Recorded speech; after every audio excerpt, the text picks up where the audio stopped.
حضرات محترم، آج میں نے آپ کے سامنے بہت اہم مسئلہ بیان کرنا ہے۔ وہ مسئلہ یہ ہے کہ ایک شخص نے سوال یہ کیا کہ بعض اوقات ایسا ہوتا ہے کہ جب آدمی واش روم جاتا ہے تو اس صورت میں پیشاب کرتے ہوئے بعض اوقات ایسا ہوتا ہے کہ سوئی کی نوک کے برابر چھینٹیں وغیرہ کپڑوں پر پڑ جاتی ہیں، یعنی باریک باریک چھینٹیں وغیرہ۔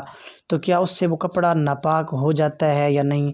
تو بعض اوقات ایسا ہوتا ہے کہ ایسے لوگ بہت سارے میں نے دیکھے ہیں کہ وہ جو ہے نا اس طرح کے کپڑے پہن کر نماز پڑھ لیتے ہیں، کپڑے تو دھوتے نہیں ہیں، پاک ہی نہیں کرتے، تو وہ تو پھر ان کی نمازیں ضائع ہو گئیں۔ یعنی اس طرح کی باتیں انہوں نے کی ہیں۔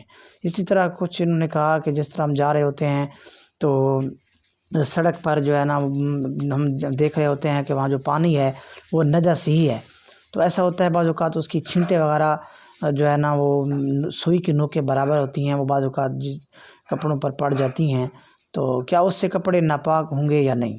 تو یعنی ایسے کپڑے پہن کر کسی شخص نے نماز پڑھ لی تو اس کی نماز ہوگی یا نہیں ہوگی؟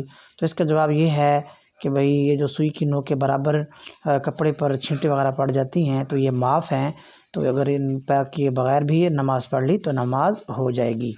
اور یہ مسئلہ تلخیص فتاوی رضویہ صفحہ نمبر 153 پر موجود ہے۔ واللہ اعلم بالصواب، ما علی الا البلاغ المبین۔ اللہ تبارک و تعالیٰ صحیح طریقے سے ہمیں سمجھنے کی اور اس پر عمل کرنے کی اور دوسروں تک مسائل پہنچانے کی توفیق عطا فرمائے۔